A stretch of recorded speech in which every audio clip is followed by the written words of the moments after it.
Assalamualaikum warahmatullahi wabarakatuh. Bapak sekalian, ibu-ibu sedaya jamaah salat Isya Masjid Al-Ikhlas yang dirahmati Allah Subhanahu wa taala, melanjutkan kajian tafsir kita. Dan sesungguhnya harfu takkid lagi, dan sungguh temen lo ya, Rabbaka Tuhanmu Muhammad. Nah, sering saya sampaikan kata-kata Rabbun itu artinya Tuhan. Dalam tauhid ada namanya tauhid rububiyah. Rabbun itu artinya Tuhan, mengesakan, mentauhidkan Allah satu-satunya sebagai Tuhan yang disembah. Apa itu Tuhan? Menciptakan, memelihara, mengatur, itu Tuhan. Maka doa kita selalu Allahumma atau Rabbi, ya Allah ya Rabbi, berarti Tuhan. Nah, karena Allah yang menciptakan, mengatur, memelihara Muhammad, lihat itu konteksnya tadi. Bagaimanakah bumi ini ditumbuhkan oleh Allah yang ada dalam bumi tadi? Berarti yakinlah di situ ada Tuhan yang menciptakan. Begitu maksudnya. Makanya dikatakan wa inna rabbaka, sesungguhnya Tuhanmu Muhammad. Ka itu dhamir muttasil kembali kepada kamu Muhammad, begitu. Lahuwa, benar-benar dia Allah itu Al-Azizur Rahim, yang maha perkasa, Ar-Rahim, yang maha penyayang. Al-Aziz, maha perkasa. Lihat bagaimanakah Allah menumbuhkan pohon kemudian jadi besar puluhan tahun, kemudian jadi mahal kayu itu dipakai rumah. Makanya dengan lihat pohon-pohon yang langka itu kan luar biasa, dan itu mahal ukirannya. Dan ternyata orang yang ahli kayu saja, dengan lihat bagaimanakah mengukur kayu itu. Jenengan kalau bisa memahami, sampean ketok kayu niku potong nok jero kono, di dalam itu mesti ono butiran lungkerane, Pak. Apa namanya? Lah itu kayu-kayu yang lama tua itu, jenengan lihat, ternyata lungkeran puteran-puteran tadi itu menunjukkan 1 tahun nih ikut cilik muter. Jadi untuk mengukur kayu tadi tua apa tidak, itu bisa dilihat dari puterannya tadi. Segitu luar biasanya Allah ini, maha perkasa. Iku nek sing ngerti mebel, ngerti kayu. Tapi nek kayu nek enom, lungkerane mau titik, bahkan mau telu ngono ae. Mulane jati saiki mbek jati mbiyen iku beda. Jati mbiyen rayap rangas iku gak gelem. Nek saiki tambahin nak jarene. Begitu. Ini dari contoh kayu saja yang puluhan tahun bisa dilihat dari apa tadi Pak? Putaran yang ada di dalam tadi. Nah, makanya jenengan kalau tahu mungkin ada kayu gelondongan besar begitu di jalan raya, kok ketok buderane wakeh. Oh, berarti itu sudah puluhan tahun itu. Luar biasa ya. Nah, begitu. Ini dari segi kayu, belum lagi dari segi al-jabal, al-jibal, gunung batu-batuan itu. Inilah Allah menunjukkan maha perkasa itu tadi. Tetapi ketika hari kiamat, lihat gunung saja hancur itu seperti kapas. Lihat itu dalam surat Al-Qari'ah atau Az-Zalzalah itu. Gunung aja seperti kapas, daneo menungso. Padahal gunung itu watu-watu sing gede-gede ngoten niku. Ya kan? Ini Allah menunjukkan Al-Aziz itu tadi. Nah, Ar-Rahim, maha penyayang. Apa bukti maha penyayang? kita hidup di dunia ini diberikan tumbuhan untuk siapa? Manusia. Sayur-sayuran, tumbuh-tumbuhan, asamarat, buah-buahan untuk manusia. Buktinya orang yang kurang tumbuhan, kurang sayur, ya apa Pak Bu? Lemes. Oh, orang ini kurang sayur, orang ini kurang buah-buahan. Sekarang pun begitu, buah-buahan sayuran saiki mbek mbiyen beda maneh. Sekarang kakek nopo Pak Bu? Ya pengawet, ya apa maneh begitu kan? Nah, jadi ternyata sekarang cari yang alami susah. Mohon maaf dulu pupuk, mohon maaf kotoran hewan sapi sama kayak itu kambing, teletong nih bahasanya nih. Itu luar biasa. Jadi subure. Sekarang jarang. Dulu borok itu kena teletong kotoran sapi sembuh. Saiki gak tambah sembuh, tambah bubrah. Titanus loh jadi. Nah, ya nggak tahu padahal dulu itu hebat-hebat. Padahal kena teletong kok yang ngoten niku ya toh. Mohon maaf nih istilah wong Jawa jumbleng. Jumbleng itu apa Pak? Sapi tenge wong saiki itu dipakai untuk pupuk itu luar biasa. Sekarang tambah titanus dari ibu iku mah. Nah, begitu. Ini loh Bapak Ibu.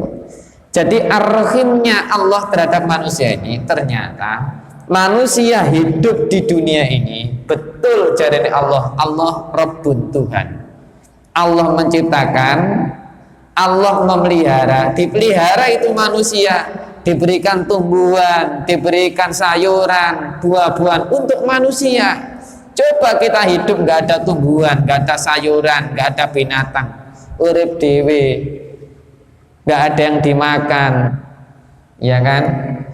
Nah, sekarang pun juga begitu, jenenge ayam itu loh.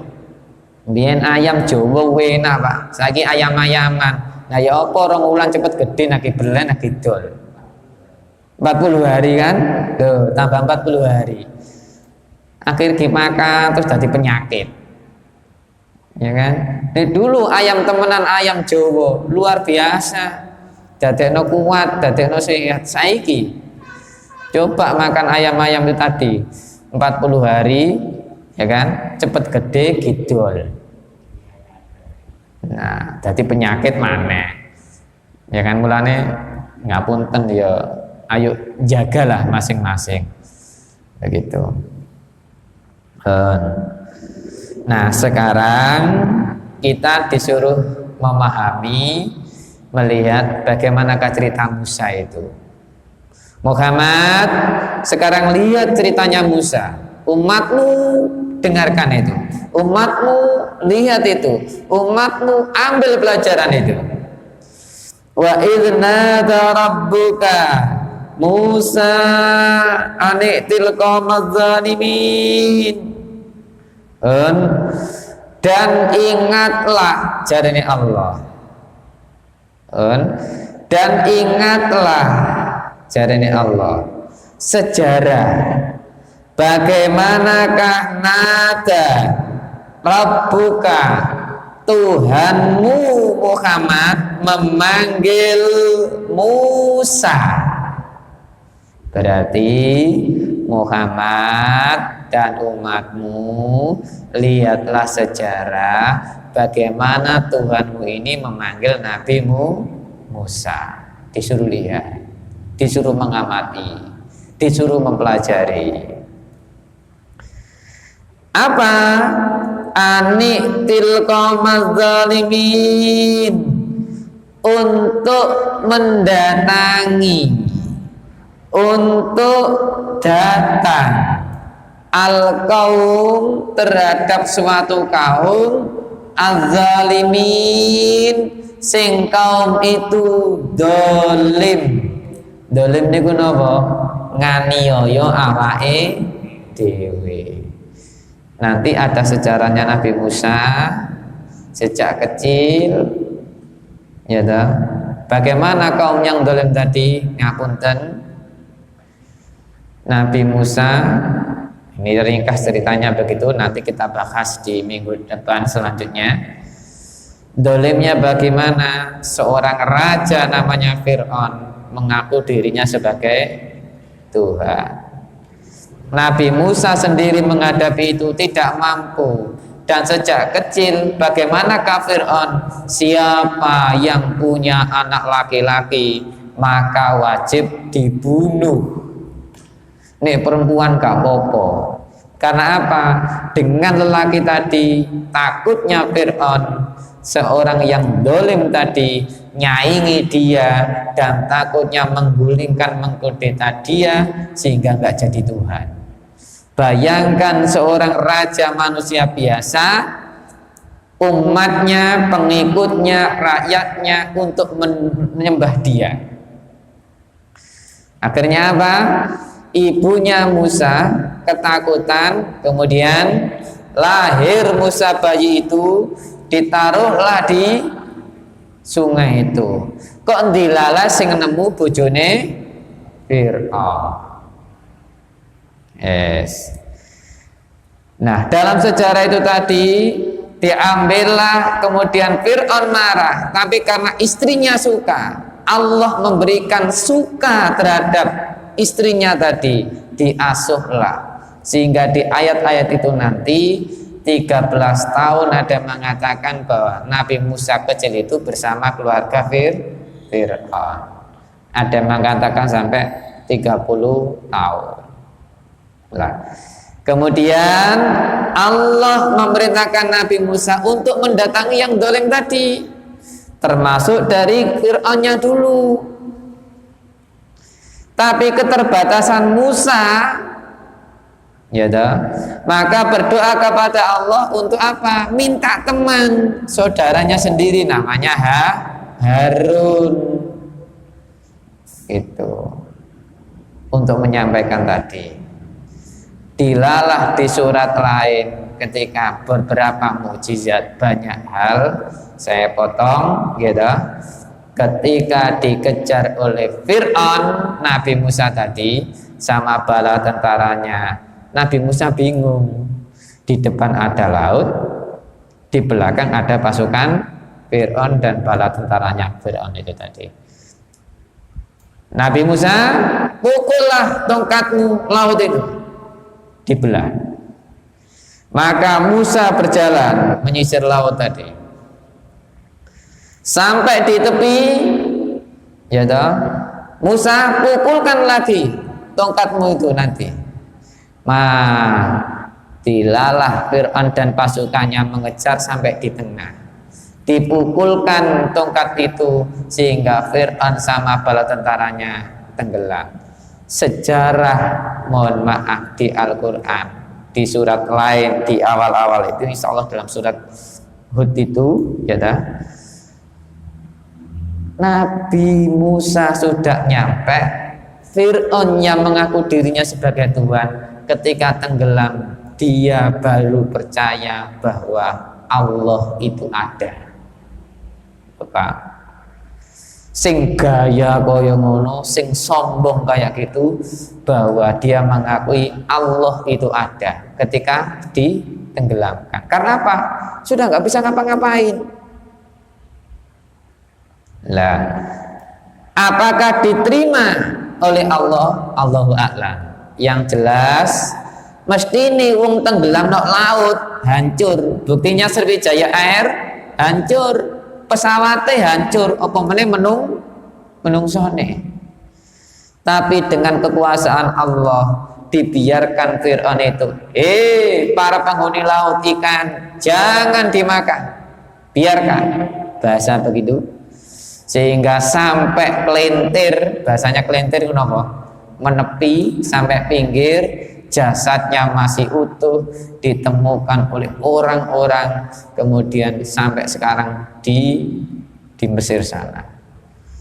Apa artinya? Ini bukti, Allah membuktikan, iki loh jasadnya orang yang dolim ngaku dirinya sebagai Tuhan dan minta disembah oleh sesama manusianya.